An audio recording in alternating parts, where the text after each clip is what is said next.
दिखाइए कि दो सदिशों a और b के लिए सदैव a प्लस b का मैग्नीट्यूड छोटा होता है या बराबर होता है a का मैग्नीट्यूड प्लस b का मैग्नीट्यूड। ठीक है, एक प्रकार से देखेंगे हमें ये सिद्ध करना है ये कहाँ से आता है। ठीक है, तो इसका हम लोग एक साइड लेते हैं a प्लस b का मैग्नीट्यूड। ठीक है, और इसी का स्क्वायर कर लेते हैं, तो इसको हम ऐसे लिख सकते हैं a plus B dot a plus B. ठीक है, इस तरीके से इसको लिखा जा सकता है। अब इसको मल्टीप्लाई कराएंगे तो a का a में होगा, ये बन जाएगा a dot a plus a का b में, तो बन जाएगा a डॉट b प्लस अब b का a में होगा, इसको b डॉट a कहेंगे, और प्लस में b का b में गुणा हुआ, तो ये हो जाएगा b डॉट b। ठीक है, अब ये जो a डॉट a है इसको मैग्नीट्यूड ऑफ a का स्क्वायर लिख सकते हैं प्लस ab और ab है ना, ये दोनों सेम होते हैं, तो इसको हम 2a डॉट b लिख सकते हैं। ठीक है, और प्लस का b डॉट b है, मैग्नीट्यूड ऑफ b का स्क्वायर हो जाएगा। ठीक है, अब इसके बाद ये सेम रहा मैग्नीट्यूड ऑफ a का स्क्वायर प्लस 2, और इसको यहाँ से है ना a डॉट b जो होता है इसका हम मैग्नीट्यूड यहाँ पे रखते हैं, magnitude of a dot b। ठीक है, और प्लस का b का स्क्वायर।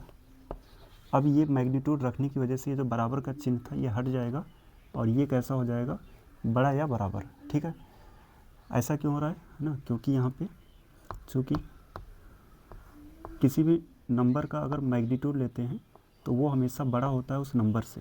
ठीक है, तो ये जो नंबर था इसका अगर हम मैग्नीट्यूड रख रहे हैं तो अब जो नंबर मिला वो पहले वाले नंबर से, जो पहले पूरा था उससे क्या हो जाएगा, ये बड़ा हो जाएगा, क्योंकि किसी भी नंबर का जो मैग्नीट्यूड होता है वो अब खुद से बड़ा होता है। ठीक है, तो ये क्लियर हुआ, बड़ा होता है या बराबर होता है, तो ये चिन्ह लग गया यहाँ पे, क्लियर है।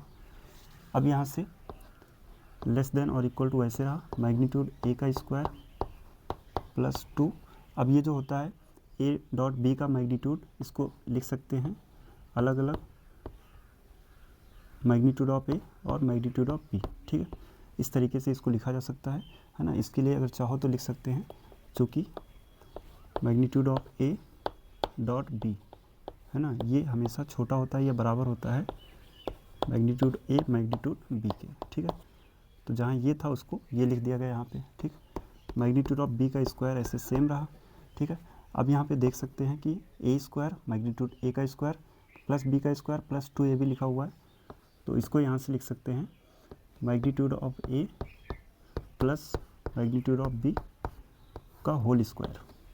ठीक है, तो अब अगर पूरी लाइन देखेंगे है ना, तो यहाँ से चले थे हम लोग, ये लिखा था magnitude of a plus magnitude of b का होल स्क्वायर, और ये लेस देन इक्वल टू आ चुका है यहाँ पे magnitude of a plus magnitude of b का स्क्वायर। ठीक है, अब दोनों तरफ का स्क्वायर हटाएंगे है ना, तो यहाँ से फाइनल लाइन हमें मिलेगा, और वो क्या मिलेगा, यहाँ से a प्लस b का मैग्नीट्यूड ये छोटा या बराबर होगा मैग्नीट्यूड ऑफ a और प्लस मैग्नीट्यूड ऑफ b के। ठीक है, और यही हमें सिद्ध करना था।